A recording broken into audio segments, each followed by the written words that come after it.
Hey everybody, it's Tessa again with part 4 of my series on sleep, Zzzz Lowdown on sleep. So tonight we are talking about the why. And maybe I should have started with the why it's so important, but there's a good chance that if I'd started with the why, I wouldn't have gotten any of this done or presented any of this because I'd be in bed right now. Seriously. My mind is blown. Um, oh my gosh. So I'm not going to go into the science. I can barely pronounce half the words. It's like amygdala, cortisol, ghrelin, HGH, melatonin, senile plaque, adenosine. Oh my, right? But it's science. This this is stuff that people have studied and studied and studied and presented. And I don't know where I've been. I think sometimes you see what you want to see, you hear what you want to hear to suit your own needs and wants. And there's a pretty good possibility that I've learned and read a lot of this before, and maybe not that I didn't believe it, but I think there's this element of, well, it doesn't apply to me because I'm different. I'm special. I don't need as much sleep as everybody else. Um, I'm cool like that, right? Wrong. No, I'm not. No, I'm not. So I would say my motto for most of my life so far, just being honest, has been less sleep, more life. Less sleep is more me time.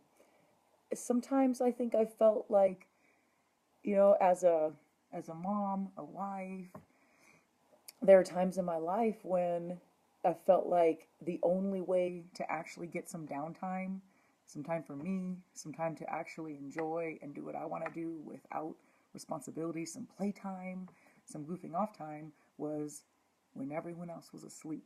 So either late at night, when everyone's in bed, like right now, or early in the morning. So getting up earlier ensured me maybe that I was going to be able to get my workout in. That's mostly what I used early mornings for when I was busier. I don't have to get up as early or actually I'm in the habit. I get up early, but I don't have to for the workout. I don't have to. And my kids are old enough. I don't really have to get up with them. It's a habit, and that's really not a habit that I want to change based on what I learned. So I'm not really going to talk about that tonight. The whole point for tonight is to really talk about how I am scared straight into bed, and you should be too. You should at least listen if you are stubborn like me and don't think that you need the sleep. So let me say that according to the research, I found a genetic mutation. So the scientists do say there is a genetic mutation. Uh, I read one study that said 5% of people have a genetic mutation, which really does allow them to get the same benefits that everybody else gets with more sleep in 6 hours. And then I also read there's a genetic mutation that allows 3% of the population to get those same benefits in 5 hours. So I'm not sure if that's a different interpretation of the same studies or if those are two different groups of people we're talking about. But either way, really slim. So the chances that I get to be in one of those groups, um, pretty much slim to none. And, based really on if I really, really am honest and dig deep and look at what has gone on in my life, that I would say, wah, I'm not. I'm really not, because when I'm reading all of these effects of the lack of sleep and the sleep deprivation and the benefits of actually getting a right amount of sleep, I will admit that the ones, at least that are external, that I could measure and see and feel, I've experienced them. I've experienced them all. And so that's just what I wanted to talk about. So I'm going to try to be a little bit brief. I wrote about this, so if you're interested in more detail, I can put a link to a blog post in here. But basically, it was, you know, lots of shocking stuff. So some of the things you don't see are that the sleep deprivation can actually lead to heart disease, high blood pressure, diabetes, and more, stroke, heart attack. And that's something you can't really see. It's going on inside of you. Another thing that you may not really connect the dots on, but that is happening inside of you with things like cortisol, leptin, melatonin, and ghrelin mainly, are weight gain or difficulty losing weight. Fat gain is a huge one. Let me see if I can find this study. University of Chicago actually had, they put people on a diet, and then they assigned some of them to have 5.5 hours of sleep, and then they assigned others to have 8.5 hours of sleep, same diet. And what the results were, that, I mean, it was totally shocking to me that the group that had more sleep was able to lose, no, the group that had less sleep lost 55% body fat. And that it also, based on other things, cut into their muscle. So they weren't as able to keep as much of their muscle mass. And hungrier. So studies have shown that if you're not getting the sleep you need, whatever's going on chemically in your body is causing you to actually feel hungrier compared to the people getting more sleep. Those are things going on inside of your body, and you might be more likely to experience depression. And then, now here are some of the things that you might see signs of in your everyday life. So forgetfulness, slowed reaction time, poor judgment, less able to handle emotional situations, maybe more moody, less able to communicate well,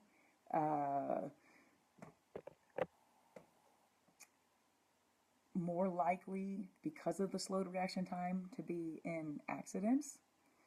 There's a lot that goes on with your memory.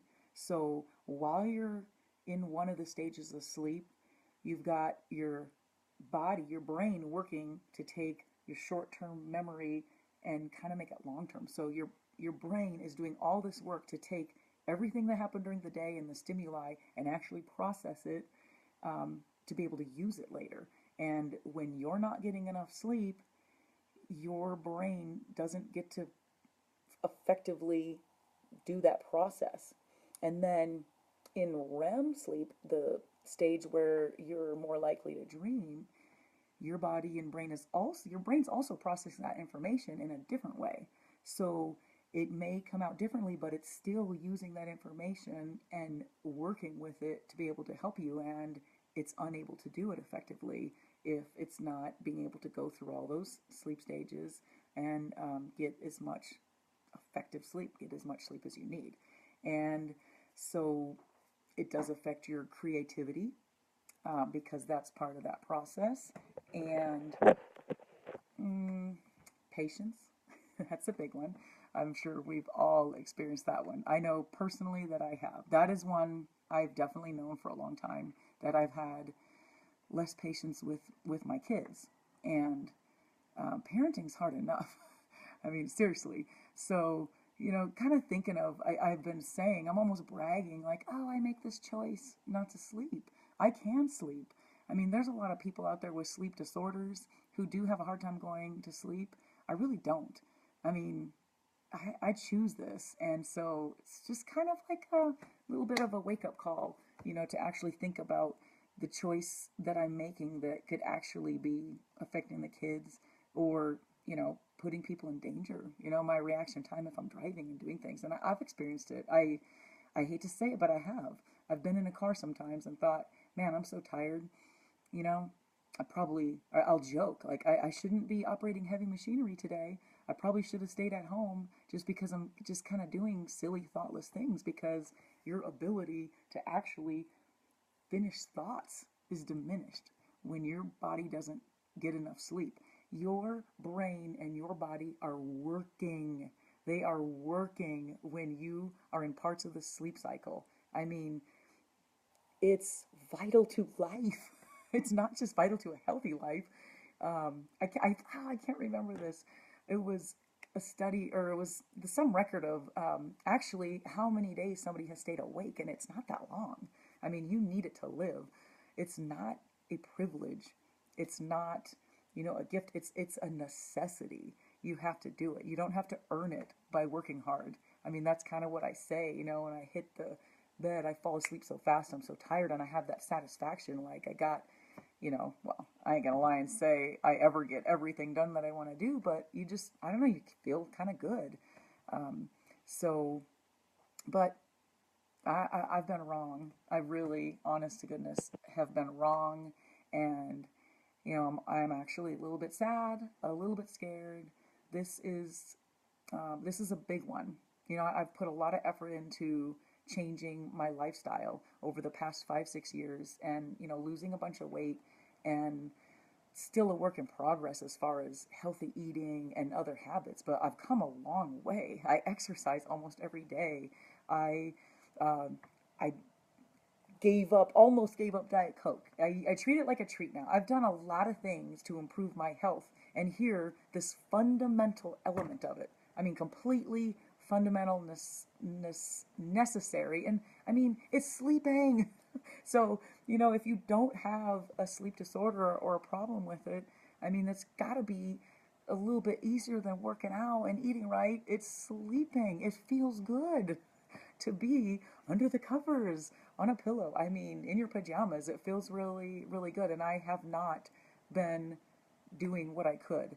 So, anyway, I'm scared. I want to try to change.